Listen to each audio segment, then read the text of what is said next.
Hey guys, I just want to talk briefly today about YouTube's firearm content policies, what's going on, how they're enforced, and elaborate a bit on why I had to re-upload a nearly 15-year-old video to Forgotten Weapons today. So the video in question that I had to re-upload was me, 14 years ago in 2011, shooting a semi-auto rifle with a low-capacity magazine, 19 rounds in this case, at a safe range. And it was straight up removed by YouTube. It was not demonetized. It was not age restricted in this case. It was just completely removed. And you might be wondering, what on earth would be wrong with a semi-auto rifle at the range? Well, the answer is I made the mistake back then of not knowing that rules would change 15 years later. And I mentioned the company that gave me like 2 boxes of ammunition to use in the video. They're actually an ammo company that's still in business today, but of course I can't say their name or else, well, this video will maybe get deleted as well.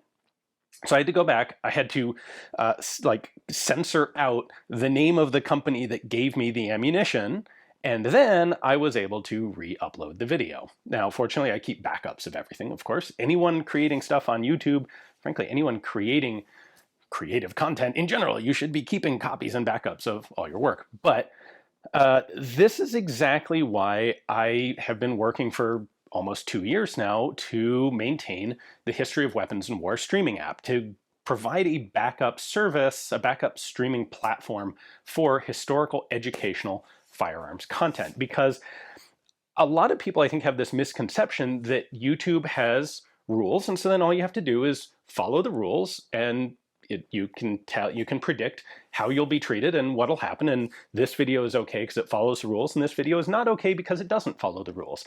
The actual reality of the matter is that YouTube's firearms rules are written by, or were written by, people who know nothing about firearms at all. And so they reference things in some cases that don't exist, like thermal ammunition. I don't know, it's not a thing. I don't know what, I mean, I can guess what they may be intended by it, but the objective rule says, for example, you can't show thermal ammunition. It also talks about things like hair triggers. What is a hair trigger? That's the subject for an entire video, and it would be debatable, and there would be people in the comments telling me I'm wrong no matter what definition I take of hair trigger. Now, once these rules are in place, their enforcement is kind of arbitrary and random, and their enforcement is done by people who also don't really know anything about guns.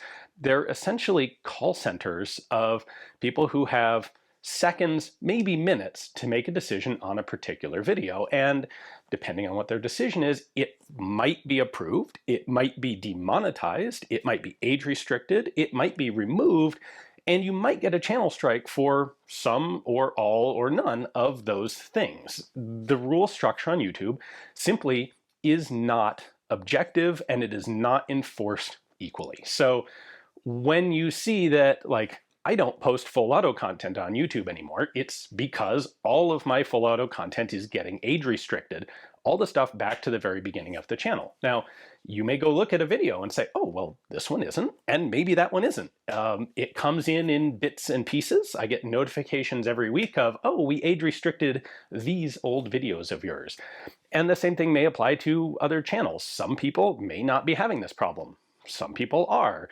These rules are not enforced the same for everybody, and there's no communication about it. So the only rational solution to me is a twofold one, which is continue putting content on YouTube as much as I can, because that's where you guys are, that's where the vast majority of the audience is, but also to create a backup platform where I know I'm actually in control of what we can post and what we can't.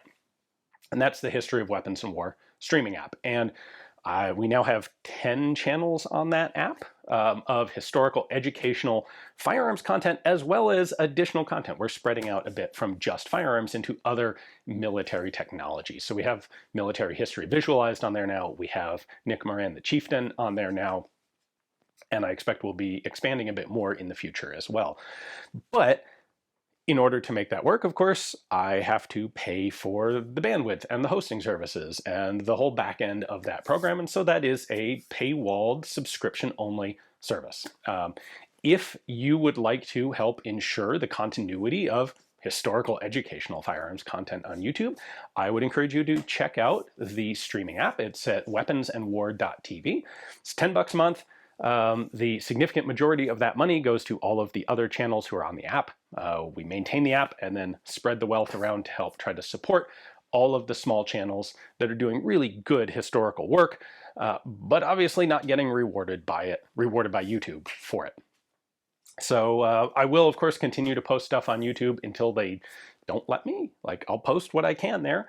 And maybe in 10 years, the rules won't have changed substantially from now. Maybe in 6 months, they'll decide to just completely kibosh all firearms content.